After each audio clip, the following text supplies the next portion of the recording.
friends, and welcome back to Odyssey, the Invention of Science. For some strange reason, it didn't save.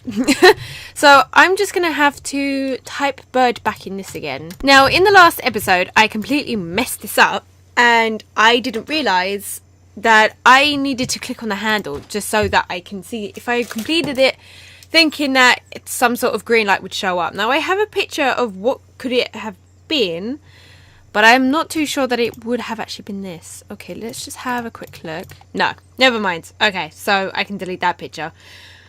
I don't know what it is, because I know I spent the whole entire last episode trying to figure out what is what. I even took down some notes and things like that. So I'm going to try again. But I can't imagine... I can't imagine that I particularly know how to do this.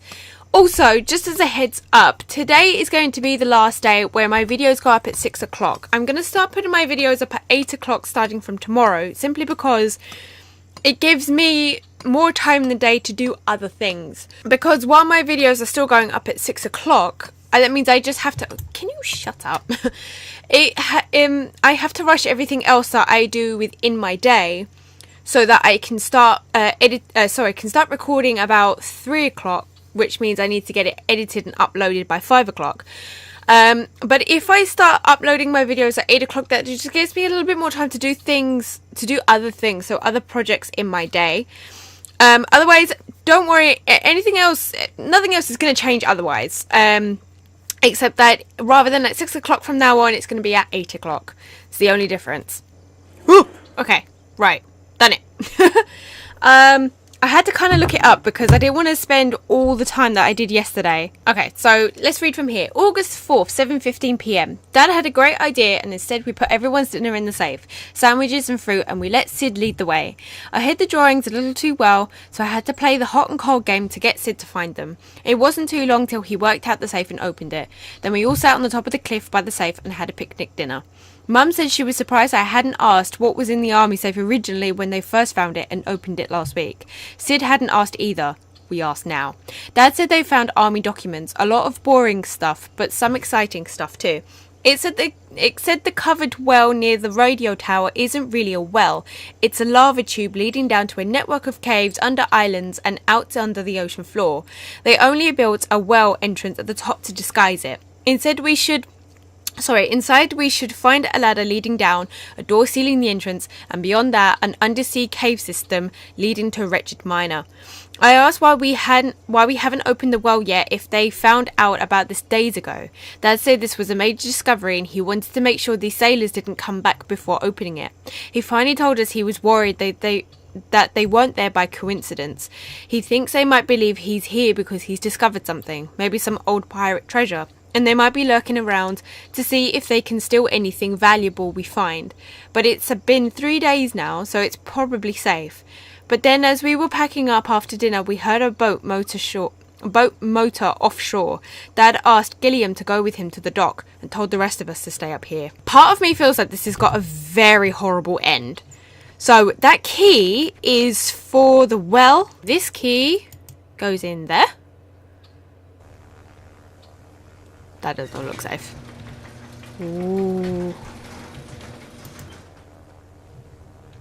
Oh, God. Oh dear. Whoops, pressed the wrong button apparently. Right. The hell? This is terrifying. I'm expecting to see like some zombies or something. Wait, why am I actually here again? I don't even remember. Right, okay, so apparently this door... Gimme.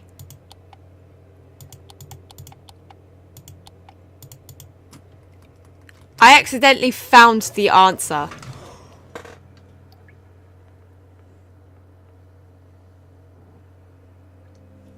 This is new. I accidentally found the answer while I was trying to find the other answer for the door. For the army door. So I kind of imagined I just got an achievement, but I don't know what that says. I think that says cave. Oh my god. Right, okay. This is new. I feel like there's going to be some really sad ending or something. August 4th, 10:15 p.m. It was almost dark when Dad and Gilliam came back to get us. It was the same sailors as last time. They said they still couldn't find their friends and needed to call them again. Dad let them use our boat radio again, and they found out, according to Gilliam translating the conversation, that their friends got delayed themselves. But they set a new meeting place and time and left again. Dad doesn't think they'll be back again, so we can open the well tomorrow and go into the caves below. It seemed like Dad wasn't suspicious anymore, but then Sid came to me later and told me what he overheard Mum and Dad talking about outside. Dad's actually more worried than ever. He said he doesn't believe the sailors at all. He offered to take a look at their broken radio to try and fix it, and they laughed and said they threw it overboard when it broke. Then he kept Dad away from their boat, saying it was dirty with fish guts, so he couldn't see for himself if their radio was really gone. They even asked if they could detach and borrow our radio, promising to bring it back in a few days after meeting with their friends. Dad said no, of course. The sailors didn't seem bothered, but it was a very suspicious thing for them to ask. Then the sailors kept asking to look around and implied that Dad wasn't an authority and couldn't make them go away, but he kept insisting and they finally left. Mum wondered if it was time to call the actual authorities, but Dad said he didn't have any evidence. Besides, he might be wrong. He thinks we're safe enough with the locked doors in the bunker and the bridges rotated away to prevent anyone from getting to the rest of Wretched Miner. So we're going to go ahead down the well in the morning, but we're going to be careful not to disturb things too much up top. So if anyone does get to us, they might also not realise the well is actually a secret passage. August 5th, 12:14 p.m.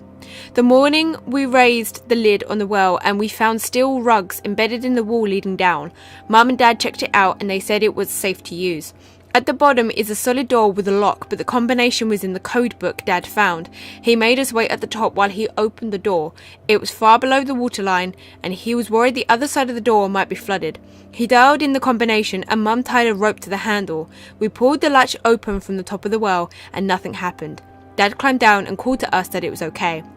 The caves inside had been strung with lights, and since Mum powered the cables above, some of them worked. But other than cables and lights and some crates, there isn't much besides natural caves and tunnels connecting them. But then we got to the deepest part of the cave system and found two amazing things. The first thing was lava. The deepest crevasse in the cave was a river of lava flowing through it, lighting up the whole cave. Mum and Dad were just as excited as Sid and I were, but I could see it made them nervous for us to be so close to molten rock. Mum says it's probably over 1,000 degrees Fahrenheit and Celsius. The other amazing thing we found was what Dad was looking for, the way to Wretched Miner. We found tracks and few mining carts linked together. The first cart was an engine, like a little locomotive, to drive the short train. It has a key in the ignition but no gas.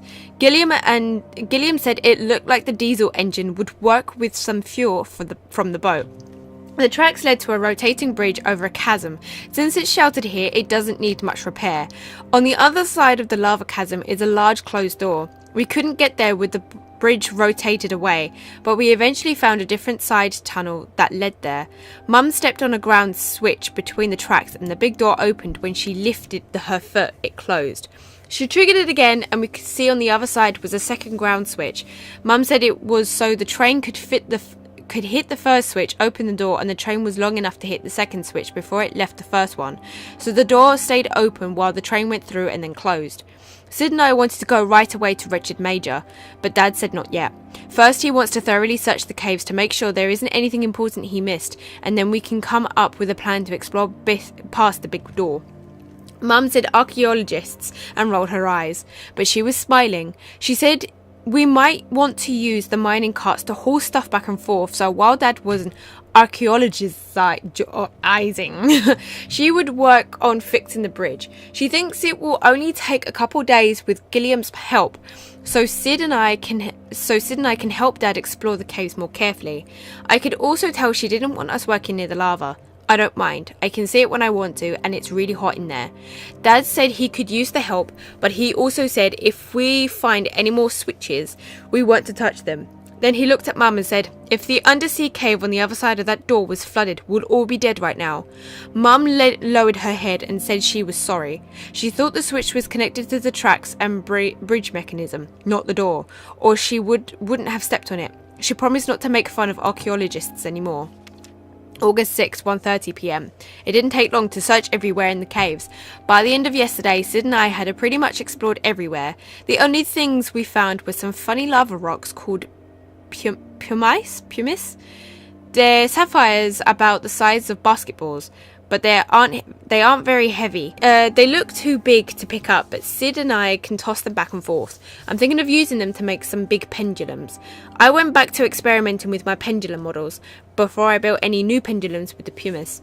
I was messing around with my old models and I accidentally broke one. It was the model with 2 identical masses and string lengths, where I would swing the bobs from different starting amplitudes, and I accidentally broke the beam both pendulums were tied to.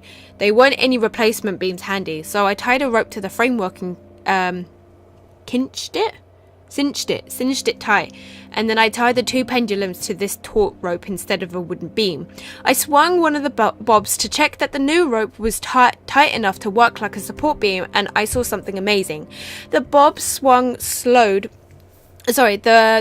swung slowed down quicker than usual, and the other bob started swinging all by itself. The first bob swung less and less, while the second one swung more and more. Then, the first bob stopped completely, and the second bob was swinging as much as the first one had been, even though I never touched it.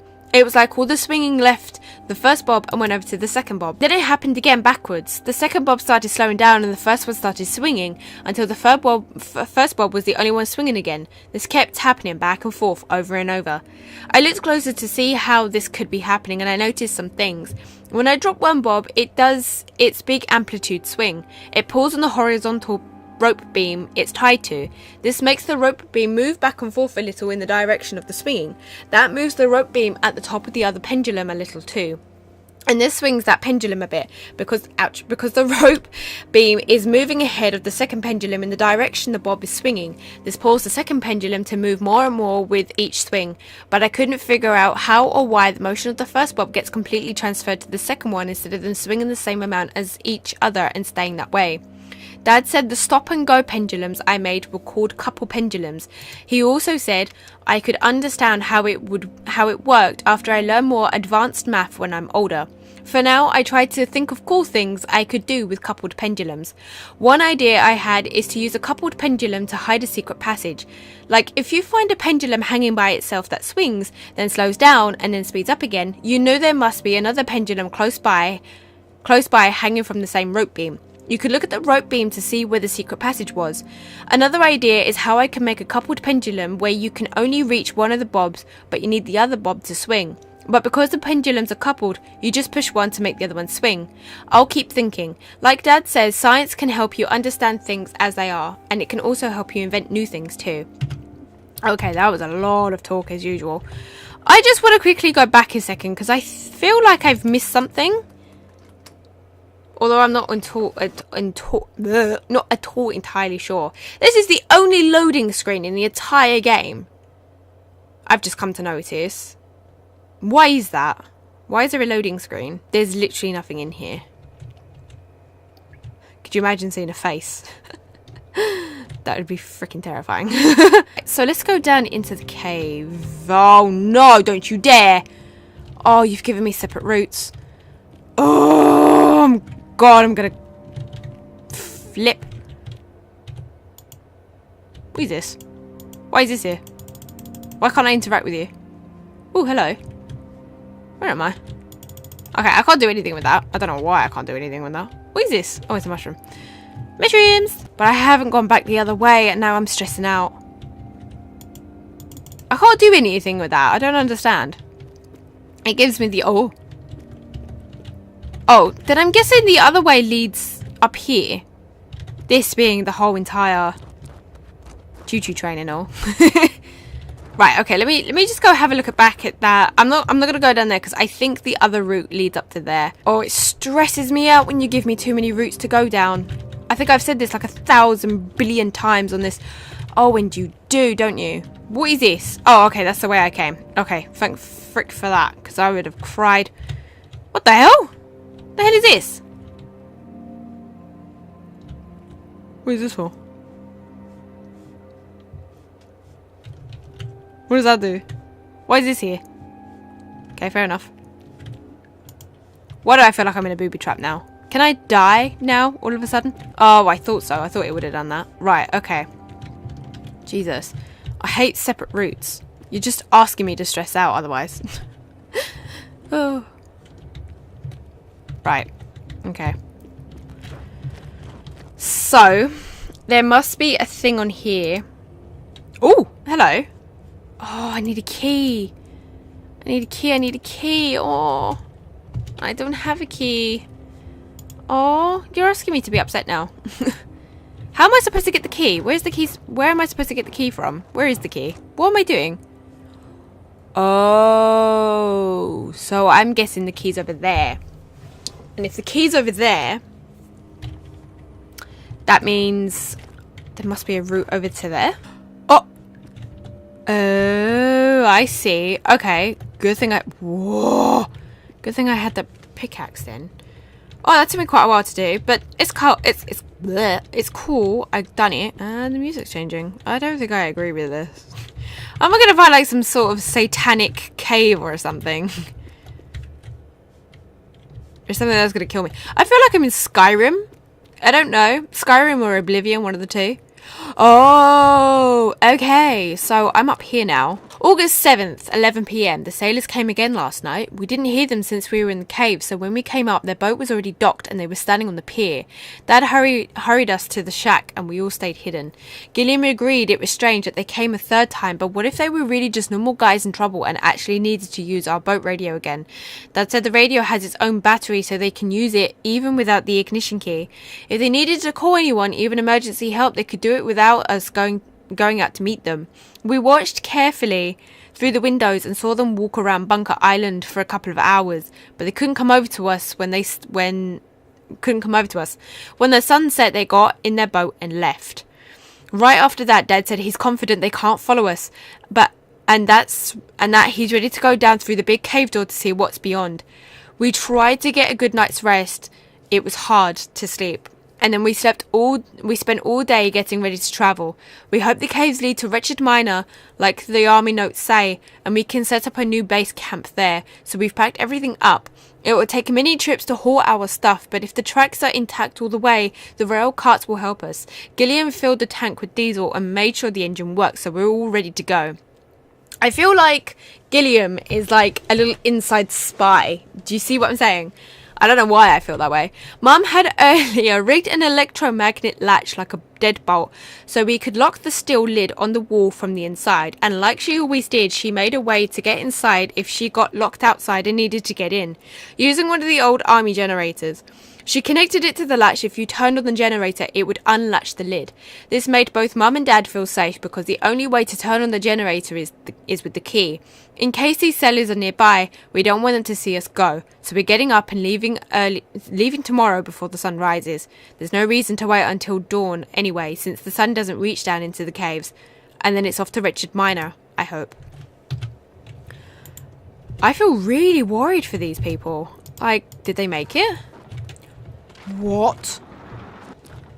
Oh, it scared me. That's terrifying.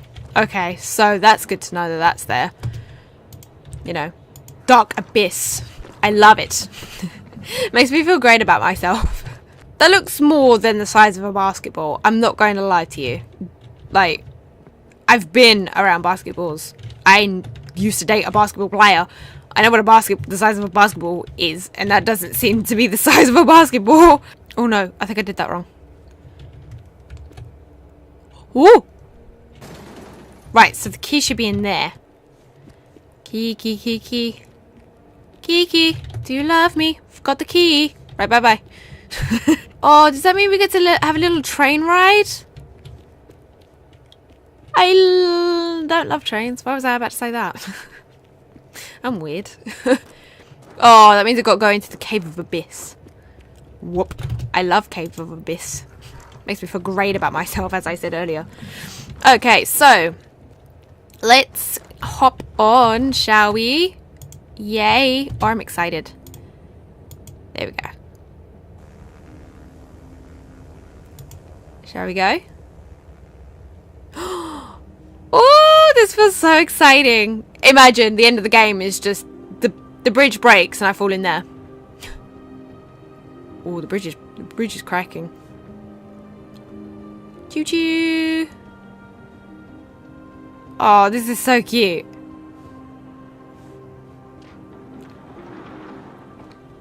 This is adorable. I don't like the sight of that though. Uh-oh, I can't move the camera. Where am I going? You made it. I knew you'd figure it out. We're waiting for you on the next island so we can all go home.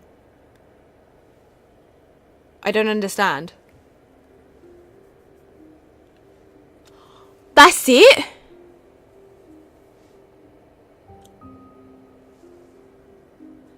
Aw. I was hoping to actually see the family.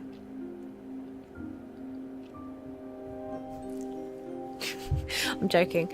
But yeah, nonetheless, this was actually a very good game. Like, some parts of it was a bit difficult for me personally, especially all the maths ones. I had to get my friend CJ to help on that because I absolutely do not get on with maths whatsoever. But yeah, that was actually a very good game nonetheless. It was very informative, especially about science and all the rest of it. Like, I didn't do well at science at school either, but I feel like I've learned a new thing or two, especially when it comes to science and obviously astrologists and things like that and planets and all the rest of it. And I very much like how it very seamlessly went between puzzles. So obviously you started off with your planets and all the rest of it, and then it just gradually sort of moved on to sort of gravity and then pendulums and things like that. And I like how the puzzles very seamlessly sort of molded one straight into the other. The look of the game is absolutely stunning. It's a very beautiful game to look at. The only issue that I have with the game is the fact that there is so much reading. I don't know how many times I've actually said in all of my videos of Odyssey about how much reading there actually is. On top of that, there are a few bugs in the game, especially where I was sort of walking up on the side of the wall when I was trying to get back down to the cave.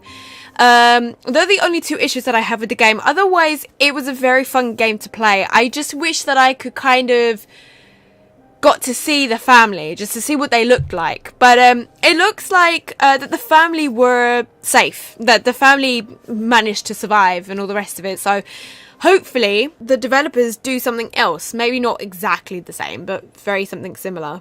I like the fact that there's no option to continue now. But yeah, if you want to check out this game for yourself, there is a link down in the description box below, so you can have a little go at the game yourself. I think the game is £15. I'm not sure what it is in dollars, but for me it was £15. So if you want to do a currency converter, that I think that roughly about $17, $20 or something like that. I have no idea. Do not ask me anything to do with math. But anyways, I hope you enjoyed watching this game as much as I did enjoy playing it, despite the fact that there were a few parts I think where I was a bit frustrated. But nonetheless, if you did like this video, please click that like button down below, and while you're there, please click the subscribe button so you're told when my next video has been uploaded. Bye!